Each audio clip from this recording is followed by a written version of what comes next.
ஞானேஸ்வரியில் அத்தியாயம் 18 இறுதி ஸ்லோகத்தின் 7வது பகுதி.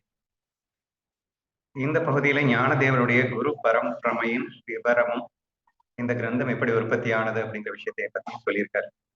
அதாவது எப்பயுமே ஒரு குரு முகமாகத்தான் ஒருவர் ஞானியாக முடியுங்கிறது வேதத்துல சொல்லப்பட்ட ஒரு விதி. எவ்வளவு பெரிய புத்திமானாக இருந்தாலும், எவ்வளவு பெரிய அறிவாளியாக இருந்தாலும், அவன் கிரந்தத்தை எல்லாம், அதாவது எல்லா வேதங்களையும் கடைத்து குடித்திருப்பவனாக இருந்தாலும் அவன் குருவென்றி ஞானத்தை அனுபவிக்க முடியாது என்பது முடிவான விஷயமாக சொல்லப்பட்டிருக்கிறது. சோ அந்த வகையில நம்ம ஞானதேவர் தன்னுடைய பரம்பரையின் ஒரு விஷயத்தை எக்ஸ்பிளைன் பண்றாரு. சோ நான் ஏனோதானோன்னு ஏன் இஷ்டத்துக்குலாம் எதுவும் பேசல. குரு பரம்பரையின் வழியாகத்தான் எனக்கு இந்த ஞானம் கிடைத்து நான் பேசுகின்றேன் அப்படிங்கிறத விட ஞானதேவருடைய அகங்காரம் இல்லாத தன்மையை நம்ம பல இடங்களை பார்க்கலாம். இன்னைக்கு ரொம்ப அதிகமாவே பார்க்க போறோம். இந்த கிரந்தத்தை நான் எழுதல, இது முழுக்க முழுக்க நிவர்த்திநாதருடைய கைவண்ணமே தவிர ஒண்ணு கிடையாது அப்படிங்கிற ஒரு முழுமையான ஃபீலிங்கோட தன் குரு பரம்பரையை எக்ஸ்பிளைன் பண்ணிட்டு இந்த கிரந்தத்துக்கு நான் காரணம் அல்ல அப்படிங்கிற அந்த விஷயத்தையும் தெளிவுபடுத்துகிறது இந்த பகுதி. ஒரு சமயத்தில் திரிபுராரியான பரமசிவன் பார்க்கடலில் கரையில் உட்கார்ந்து கொண்டு பார்வதி தேவியின் காதில் செய்த ஞான விஷயமான உபதேசம் அந்த பார்க்கடலின் அலைகளில் மறைவாக சஞ்சரித்துக் கொண்டிருந்த மத்தியஸ்தன் வயிற்றில் இருந்த மத்சேந்திரநாதருக்கு கிடைத்ததாயிற்று. First part. எப்படி எந்தெந்த ஸ்டெப் பை ஸ்டெப்பா எனக்கு இந்த ஞானம் கிடைச்சது அப்படிங்கிறத சொல்றாரு. பார்க்கடல்ல நம்ம நாராயணன் தான் பார்க்கடல்ல பள்ளி கொண்டிருப்பாருன்னு பொதுவா போயிட்டு இருக்கோம். பட் அதே பார்க்கடல்ல இங்க திரிபுராரியான பரமசிவன் அப்படிங்கிற விஷயம் இங்க போடப்பட்டிருக்கு. பரமசிவன் பார்க்கடலின் கரையில் உட்கார்ந்து கொண்டு என்ன பண்ணிட்டு இருக்காரு அப்படின்னா, பார்க்கடல்ல நாராயணன் உட்கார்ந்து இருப்பாருன்னு பார்த்துருப்பீங்க. இவரு பார்க்கடலின் கரையில உட்கார்ந்துக்கிட்டு அவருடைய வைஃப் பார்வதி தேவி கிட்ட ஞானோபதேசம் செய்யறாரு. சரியா? இவரு அந்த ஞானோபதேசம் பார்வதி தேவிக்கு பண்ணும்போது அந்த பார்க்கடல்ல மீன் இருக்கும்ல, மத்சேந்திரநாதன் பேர் வந்ததுக்கு காரணமே அவரு இந்த மீன் வடிவத்தில் இருந்தவர் அப்படிங்கிறதுக்காக, மீனுடைய அவதாரம் அப்படின்னு வேணா சொல்லலாம். நீங்க மீனாக அந்த மத்சேந்திரநாத் சிவன் பார்வதி கிட்ட சொல்லக்கூடிய இந்த ஞானோபதேசத்தை எல்லாம் கேட்டார். சரியா? அப்ப மத்சேந்திரநாத் அப்படிங்கிறவர் ஞானத்தை அடைந்தார். எப்படி அடைந்தார்? பரமசிவனின் நேரடியாக சிஷ்யனாக மாறினார். மத்சேதத்தின் வயிற்றுக்குள்ள இருந்த மத்சேந்திரநாத் மறைவாக சஞ்சரித்துக் கொண்டிருந்த மத்ஸ்யத்தின் வயிற்றில் இருந்த மத்சேந்திரநாத். சரி சரி. மத்சேந்திரநாத் என்ன பண்ணிருக்காருன்னா, ஒரு மீனோட வயிற்றுக்குள்ள உட்கார்ந்துருக்காரு. சரியா?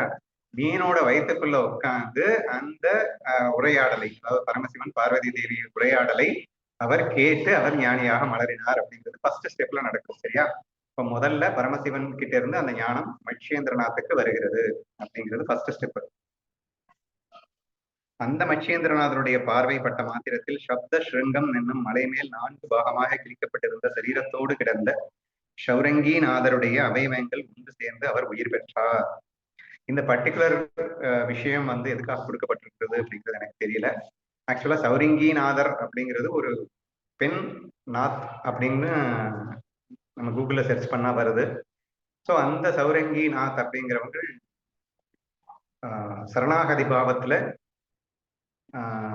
மத்சேந்திரநாதனுடைய சீரர் யாரு? கோரக்ஷநாத். கோரக்ஷநாத் மூலியமாக அவர் ஞானம் பெற்றதாக கதை சொல்லுகின்றது. பட் இந்த இடத்துல என்ன சொல்லியிருக்காங்கன்னா, இந்த மத்சேந்திரநாத்துடைய பார்வைப்பட்டவுடன் 4 பாகங்களாக கிழிக்கப்பட்டிருந்த அந்த சௌரங்கிநாதருடைய உடல் ஒன்று சேர்ந்து உயிர் பெற்றார் அப்படிங்கிற மாதிரி வருது. எக்ஸாக்ட் இன்னர் மீனிங் என்ன அப்படிங்கிறது எனக்கு தெரியல.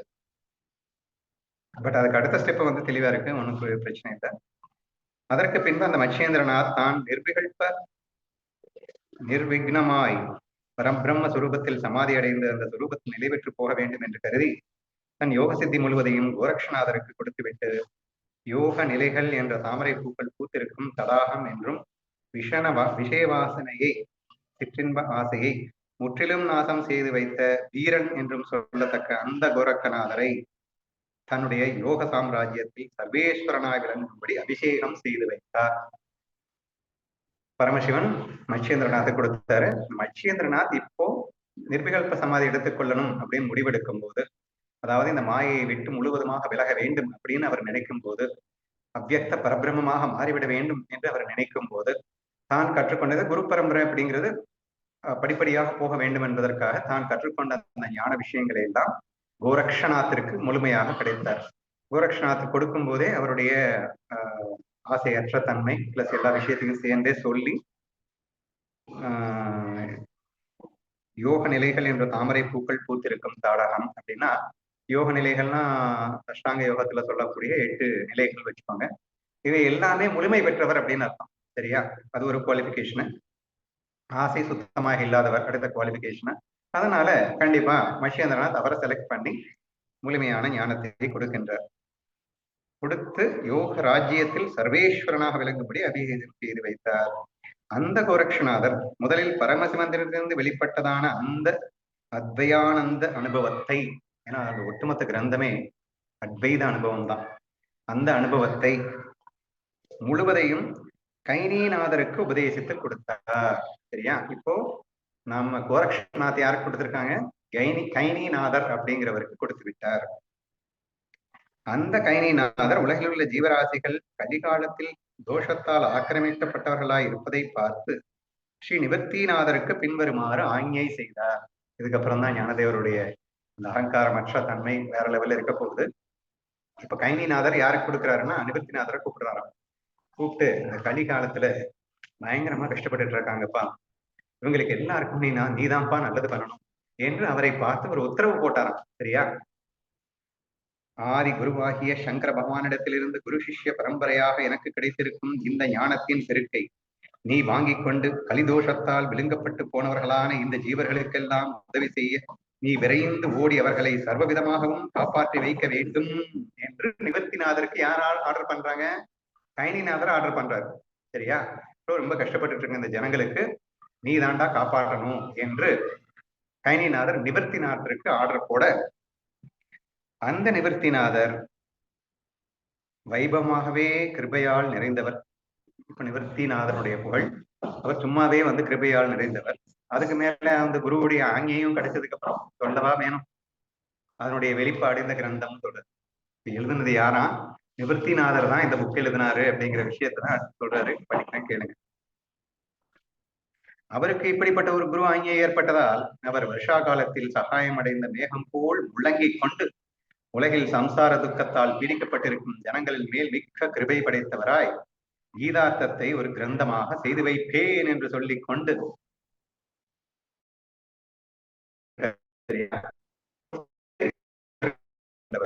ஆங்கியையும் கிடைச்சிருச்சு.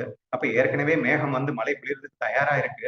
இப்ப மழைக்காலமும் வந்துருச்சு, பொழிந்து தளிர வேண்டிதான் அப்படின்ட்டு அவர் குரு கிருபையோடு இந்த உலக மக்களுக்கு கீதை எனும் கிரந்தத்தை எடுத்து கொடுப்பேன் என்று சூளுரை செய்து கொண்டு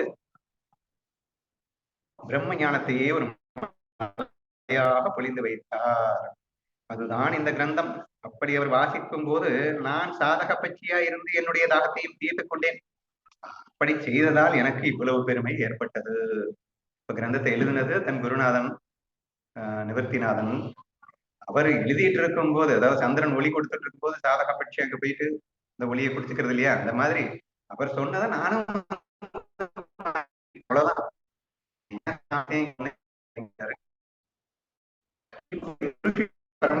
அவருக்கு கிடைத்திருந்த ஞான குணத்தை கிரந்தமாக செய்து என்னுடைய சுவாமியான அவர் எனக்கு கொடுத்தார். நிவர்த்திநாதர் இந்த கிரந்தத்தை எழுதி ஞானதேவர் கையில கொடுத்தாராம். இதை தவிர நான் கேட்டறிந்தவனும் அல்ல, படித்தவனும் அல்ல. என்னுடைய சுவாமிக்கு எப்படி வேலை செய்ய வேண்டும் என்பது கூட அறியாத மூர்க்கன் தான். அப்ப இந்த புக்கை நான் உங்களுக்கு கொடுக்குறேன்னு நீங்க நினைச்சிட்டு இருக்கீங்க, அதெல்லாம் இல்ல. நிவர்த்திநாதர் அவரே எழுதி அவர் என் கையில கொடுத்தாரு. அதை நான் வாங்கி உங்க கையில கொடுத்துருக்கேன், அவ்வளவுதான். இதுல நான் படிக்கவும் தெரியாது, எழுதவும் தெரியாதான். சரியா? நம்ம ஞானதேவருக்கு இதை படிச்சதும் இல்லை, எனக்கு எழுதுனதும் இல்லை. ஏன் குருவுக்கு ஒழுங்கா சேவை செய்யக்கூட தெரியாத மூர்க்கன் தான். நான் எப்படி இந்த கிரந்தத்தை செய்ய முடியும்? நான் செய்யல, அவர் பண்ணி கொடுத்தாரு, நான் திருப்பி கொடுத்தேன், அவ்வளவுதான். அதுக்கு அடுத்த எக்ஸாம்பிள் என்ன சொல்றாருன்னா, நம்ம அந்த கோவில்ல வந்து பிராமணர்கள் இருப்பாங்க. நம்ம இறைவனுக்கு செய்ய வேண்டியது அவர் கையில கொடுத்தா அவர் வந்து இறைவனுக்கு கொடுப்பாங்க. அந்த மாதிரி நான் இடையில ஒரு புரோக்கர் மாதிரி, நான் ஒரு மண்ணாங்கட்டி இல்லை என்று அவர் சொல்லிக் கொள்கிறார்.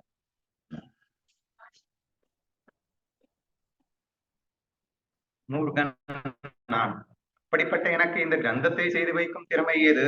உண்மையை பேசுங்கால் என்னுடைய குருநாதன் என்னை ஒரு நிமித்தமாக கொண்டு அந்த பிரபந்தத்தை செய்து வைத்து உலகத்தையே ரட்சித்து வைத்தார். என்னை வந்து ஒரு பேனாவா யூஸ் பண்ணிக்கிட்டு அவர் தாங்க இந்த உலகத்தை ரட்சித்தாரே தவிர நான் இங்க ஒண்ணுமே இல்லை. என்னை நிமித்தமாக செய்து கொண்டு அவரே இந்த கிரந்தத்தை செய்தார் என்று சொல்ல வேண்டும். ஆகையால் ஒரு எஜமானன் சொற்படி தட்சணை கொடுக்கும் புரோகிதனை போல இருந்து கொண்டு நான் வெளியிட்டு வைத்த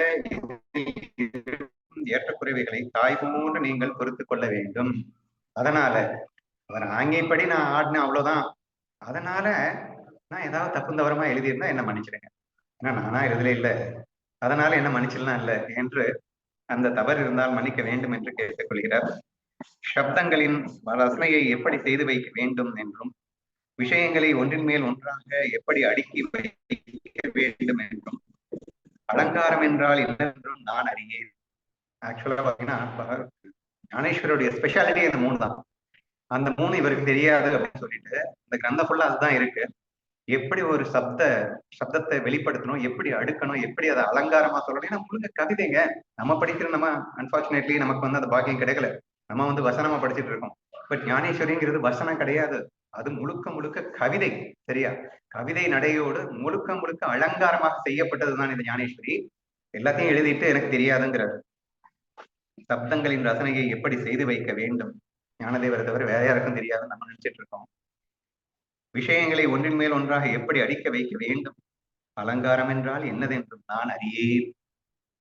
இப்படிப்பட்ட என்னை கயிற்றால் ஆட்டப்படும் பொம்மையை போல் என் குருநாதன் ஆட்டி வைத்து அவர் என் புத்திக்கு என்னென்ன வார்த்தைகளை காட்டி வைத்தாரோ அவற்றை நான் வெளியிட்டு வைத்தேன். ஆகவே இந்த கிரந்தத்தில் உள்ள குணதோஷங்கள் விஷயத்தில் நான் விசேஷமாக மன்னிப்பு கேட்டுக்கொள்ள வேண்டிய அவசியம் கூட இல்லை. முதல்ல கேட்டாரு மன்னிப்பு.